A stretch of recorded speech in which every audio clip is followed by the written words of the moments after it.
केंद्रीय मंत्री नितिन गडकरी को 100 करोड़ और 10 करोड़ रुपए की फिरौती के लिए धमकी देने वाले सनसनीखेज मामले में नागपुर की एक विशेष अदालत ने बड़ा फैसला सुनाया है।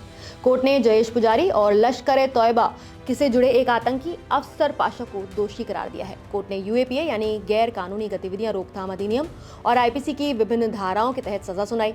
अतिरिक्त सत्र न्यायाधीश अनिल कुमार शर्मा की अदालत ने दोनों को 2 साल से लेकर 5 साल तक की कठोर कैद दी है। नमस्कार, मैं अनन्या सिंह, आप न्यूज़ 24 देख रहे हैं।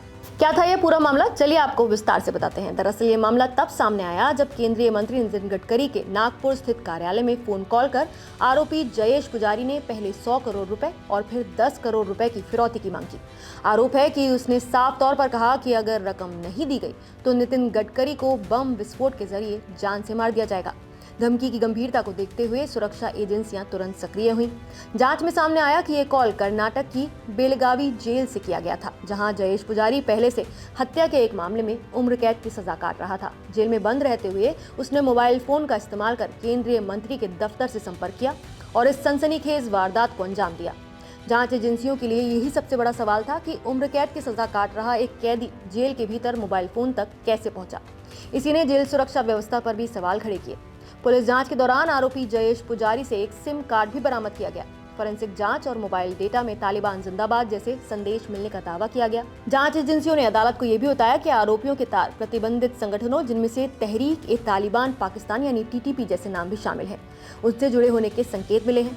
जांच आगे बढ़ी तो ये भी पता चला कि जयेश पुजारी इसमें अकेला नहीं था। पुलिस के मुताबिक ये सब वो एक लश्कर-ए-तौयबा के एक आतंकी ऑपरेटिव अफसर पाशा के कहने पर कर रहा था। अफसर पाशा पर 2022 के मंगलुरु कुकर ब्लास्ट केस का मास्टरमाइंड होने का भी आरोप है। प्रोसिक्यूशन ने call detail records, electronic data, bank transactions, jail intelligence report और गवाहों के बयान पेश किए। इतना ही नहीं, जब जयेश पुजारा को कर्नाटक से गिरफ्तार किया गया तब वो पाकिस्तान जिंदाबाद के नारे लगाता रहा।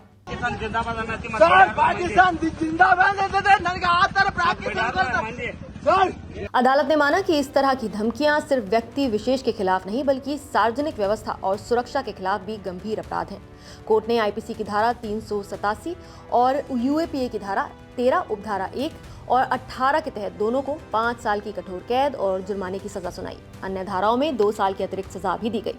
इस पूरे मामले ने 2 अहम सवाल खड़े किए। पहला, जेलों के भीतर सुरक्षा व्यवस्था कितनी मजबूत है, और दूसरा, हाई प्रोफाइल नेताओं की सुरक्षा को लेकर किस स्तर की सतर्कता जरूरी है। क्या अब आतंकी संगठन भारत के अंदर मौजूद गैंगस्टरों का इस्तेमाल कर रहे हैं? क्या जेल में बंद अपराधी भी बाहर बैठे आतंकियों के लिए काम कर सकते हैं? ये केस बताता है कि आतंकवाद अब सिर्फ सीमा के पार नहीं बल्कि लोकल क्रिमिनल नेटवर्क के जरिए भी देश को निशाना बनाने की कोशिश कर सकता है। कोर्ट के फैसले ने फिलहाल ये तो साफ कर दिया है कि धमकी और फिरौती जैसे मामलों में दोषियों को राहत नहीं मिलेगी। जयेश पुजारी को मिली 5 साल की सजा इसी सख्त संदेश का हिस्सा मानी जा रही है। फिलहाल आप इस फैसले पर क्या कहना चाहेंगे, हमें कमेंट करके अपनी राय जरूर बताइए। नमस्कार, मैं हूं मानक गुप्ता। अगर आपको हमारा ये वीडियो पसंद आया हो तो इसे लाइक और शेयर जरूर करें, और हाँ, हमें सब्सक्राइब और फॉलो करना ना भूलें ताकि आप देश और दुनिया की कोई खबर मिस ना करें। तो जुड़े रहिए हमारे साथ और देखते रहिए न्यूज़ 24।